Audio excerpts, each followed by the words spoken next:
어제부터 읽었던 이 사사기 6장에서부터 오늘 읽는 말씀 또 내일까지에 대한 기록은 다섯 번째 사사인 이 기드온의 행적에 대한 기록입니다.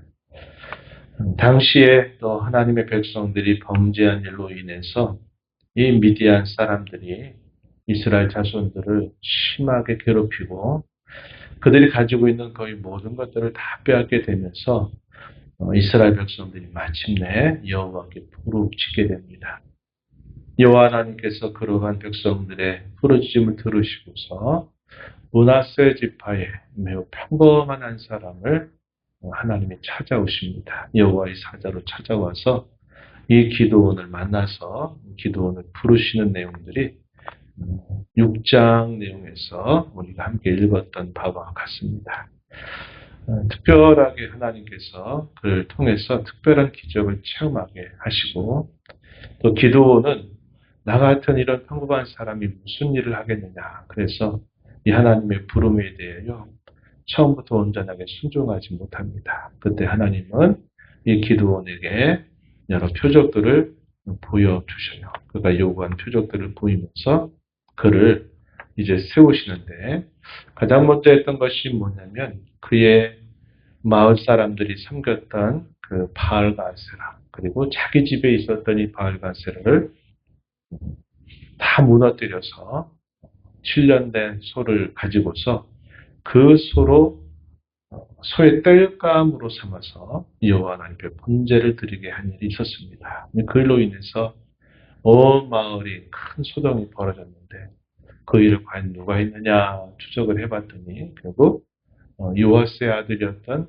기드온이 일을 했다는 사실이 발견됩니다. 그래서 사람들이 그를 죽이려고 할 때에 이 요아스가 그의 아버지였던 요아스가 말을 하는데 아주 지혜로운 말을 하죠. 우리가 섬기는 바알신이 만약에 정말 참신이고 살아있다면 내 아들들은 누구든 할 것 없이 그 바알이 가만두지 않을 것이다. 뭐 우리가 어떻게 하려고 하느냐 기다려보자는 겁니다. 반드시 바알이 다투게 될 것이다 라고 이렇게 말해요. 그런데 시간이 지나도 이 기드온이 그대로 살아있습니다. 그 말은 결국 기드온이 바알보다 더 강하다 하는 사실들을 보여주는 겁니다. 이제 그 일로 인해서 그에게 하나의 별칭이 만들어지는데 그 별칭이 여룻바알이라고 하는 별칭이 하나 만들어지게 돼요. 그래서 이 기드온이라고 하는 인물이 이제 여러 사람들에게 알려지게 됩니다. 이제 본격적인 대적과의 전쟁이 치러지게 되는데 이제 그 내용이 오늘 우리가 있는 이 7장에서 소개가 됩니다. 당시에 이 미디안이 주도를 해서 아말렉과 동방 사람들이 연합군을 형성합니다. 그 연합군의 수가 8장에 가서 보면요. 8장 10절에 보면 13만 5천 명이나 되는 많은 사람들이 있게 되고 또 거기에 낙타들까지 이렇게 동문에 있는 걸 보면 그야말로 대단히 많은 그런 대적들의 수가 모여있는 상황이었고 당시에 기드온이 이끄는 이스라엘 백성들이 처음에 모였던 사람 수가 3만 2천 명이 모였습니다. 적지 않은 수죠. 그러나 3만 2천 명과 13만 5천 명으로 했을 때는 많은 차이가 나는 그런 상황이었습니다. 그런데 하나님께서 이 기드온에게 어떻게 하시냐면 이 3만 2천 명이 모였던 이 사람들을 한 번씩 해서 그 수를 줄여갑니다. 그 수를 줄이게 되는 중요한 계기가 뭐냐면 하나님께서 이렇게 말씀하셨어요. 이스라엘 자손들이 이 전쟁에서 승리하게 되면은 마치 자신들의 그 힘과 지혜와 능력으로 승리했다라고 생각할까 이렇게 생각하시면서 그들이 승리를 거두게 되는 것이 결국 자신들에게 어떤 지혜와 실력과 능력이 아니라 오직 여호와께서 온전히 그들을 구원하셨다 하는 사실을 보여주기 원하신다 이렇게 하나님이 말씀하십니다. 그러면서 처음에 줄이는 숫자가 2만 2천 명이 떠나갑니다. 그때 너희 중에 혹시 이 전쟁에 대하여 두려움을 느끼는 사람들, 이런 사람들은 다 돌아가도 좋다. 이렇게 말하니까 22,000명이 되돌아갑니다. 이 10,000명이 남은 거죠. 하나님께서는 이 10,000명도 많다. 이렇게 말씀하시면서 내가 그 무리를 시험해서 이들은 남게 해라 하는 사람들은 남게 하고 저들은 가라 하는 사람들은 가게 하라는 말씀을 하십니다. 그래서 이 기드온이 이 10,000명의 군사들에게 물을 마실 것을 그들에게 명령하니까 어떤 사람들은 무릎을 꿇고 그 물을 마시는가 하면 어떤 사람들은 마치 개가 하는 것처럼 이 물을 마시는 사람들이 있게 됩니다. 그때 하나님께서 다수를 이루었던 이 무릎을 꿇고 물을 마신 사람들을 돌려보내라고 말씀하세요. 그리고 개가 마치 물을 핥듯이 먹는 그 사람은 300명입니다. 그래서 여호와 하나님께서 여기 300명만을 남겨두고 나머지는 다 돌려보내라 이렇게 말합니다. 10,000명만 남아 있어도 대적자의 수가 13만 5천이니까 13대 1입니다. 13대 1. 13명을 마치 한 명이 대하듯이 대적들을 대해야 되는 상황인데요. 근데 거기에서 또 다수를 돌려보내고 300명 남게 합니다. 이 비율이 얼마나 될까? 도대체 싸움을 할 수 없는 그런 상황이 됩니다. 그래서 이 300명과 함께 이제 적진으로 들어가는데 하나님께서 그날 밤에 이 기드온에게 특별한 명령을 내리셔요. 그 내용이 뭐냐면 밤에 한번 적진으로 들어가서 그 대적들의 상태를 한번 살펴볼 것을 말씀하십니다. 그러면서 너 혼자 가기가 두렵거든 내 부하 불화를 함께 데리고 가라 이런 말씀을 하셔요. 그래서 이 기드온이 하나님의 명령을 따라서 이 대적들이 머물고 있는 진영 가까이로 찾아가게 됩니다. 찾아가서 하나님이 이 기드온과 그의 부하에게 무엇을 보여주시나 했더니 그 자는 대적 중에 어떤 사람이 꿈을 꿨어요. 그 꿈의 내용이 우리가 읽은 본문 13절 이하에 표현되어 있습니다.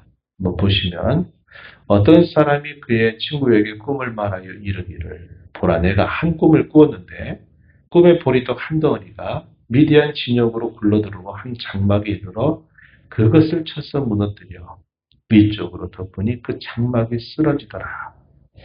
좀 그 꿈이 너무 선명하고 특이한 꿈이어서 아마 옆에 있는 동료에게 그 말을 전했을 것입니다. 근데 그 친구의 말이 대단합니다. 어떻게 해석을 하느냐. 14절에 보면 이는 다른 게 아니다. 이렇게 말하면서 이스라엘 사람 요아스의 아들 기드온의 칼이라 하나님이 미디안과 그 모든 진영을 그의 손에 넘겨주셨다라는 뜻을 가지고 있다고 풀어주게 됩니다. 근데 때마침 그 말을 누가 듣느냐. 바로 그 적진 가까이에 있었던 이 기드온과 그의 부하가 그 말을 들은 겁니다.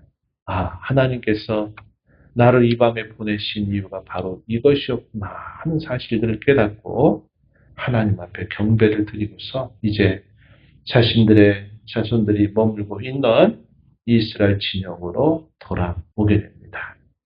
승리에 대한 확신이 분명하게 선 거죠.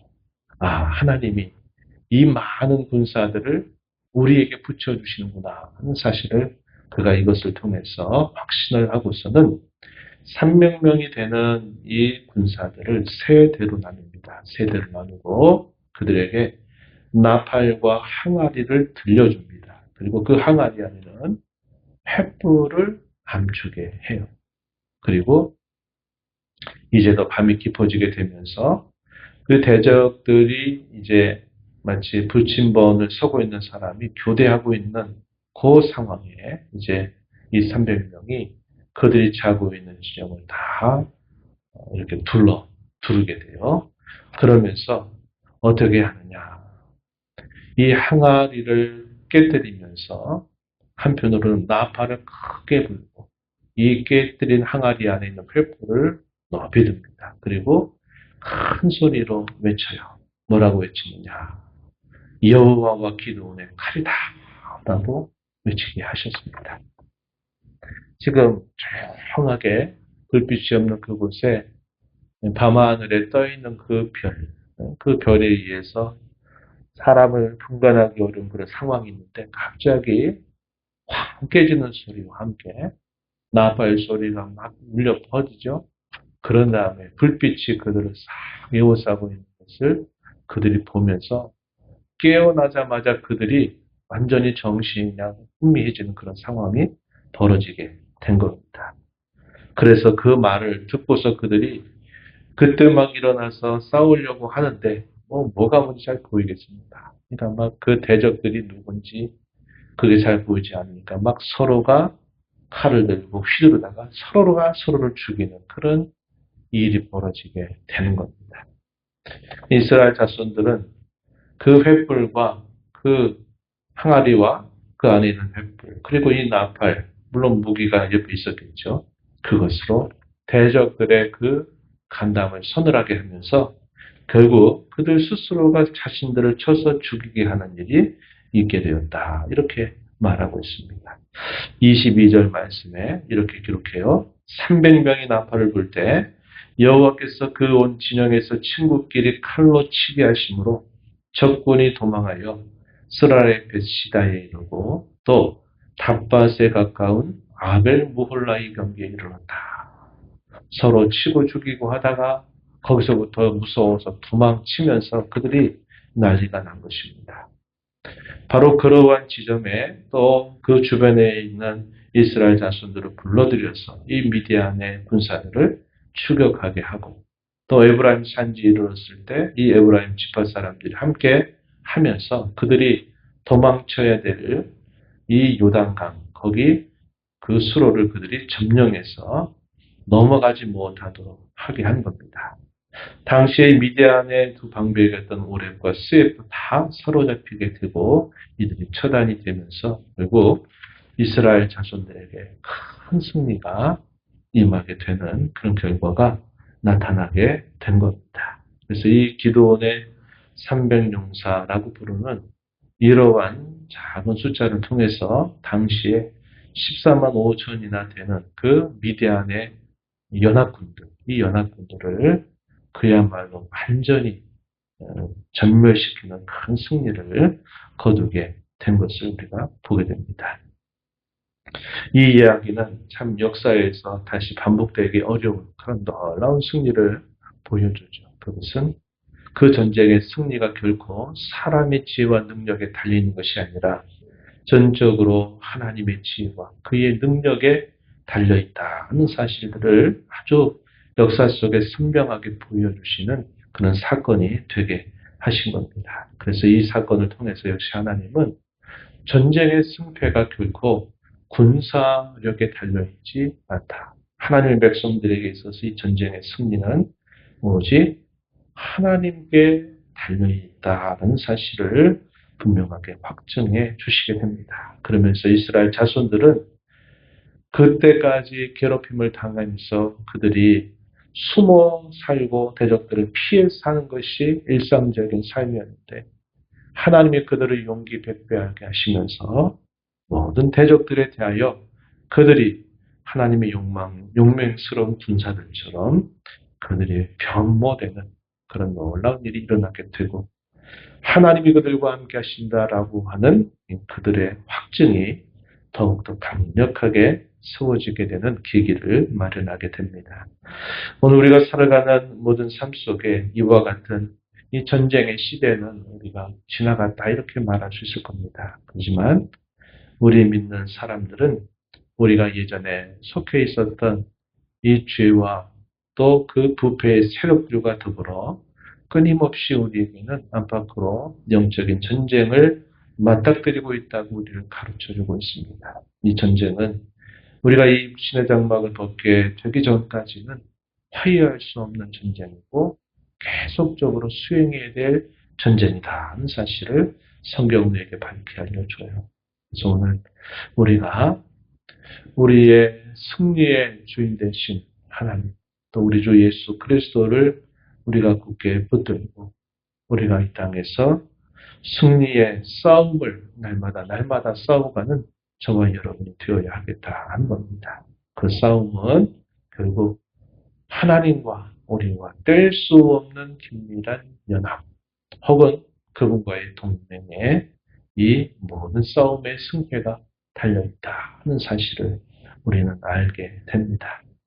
오늘도 이 말씀을 우리가 굳게 붙들고 이미도 그리스도의 죽으심과 부활을 통해서 참된 승리를 확증하고 약속하신 그 약속을 붙들고 주님의 정병으로 우리 또한 우리가 살아가는 모든 삶 속에서 승리해서 우리 하나님께 영광을 돌려드리고 우리의 신앙은 더욱더 확신 있는 그런 신앙으로 새롭게 되는 이 하루 또 이 한 주간의 삶이 되기를 진심으로 바랍니다.